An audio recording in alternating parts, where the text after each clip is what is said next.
তুমি কি জানো নারুটোতে এমন কিছু ক্যারেক্টার রয়েছে যারা শুরুতে অনেক উইক ছিল কিন্তু তারা কোনোদিন হার মানেনি।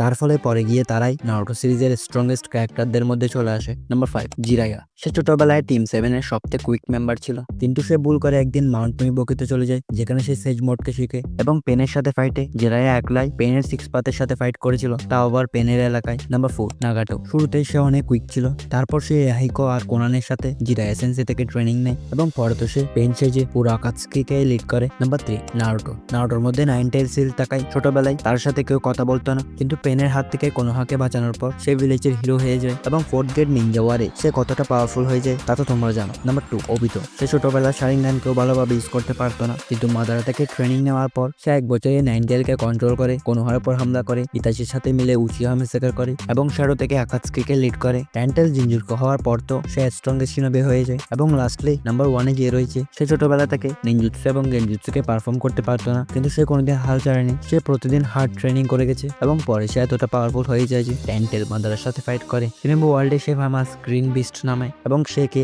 তা তোমরা কমেন্টে জানাও।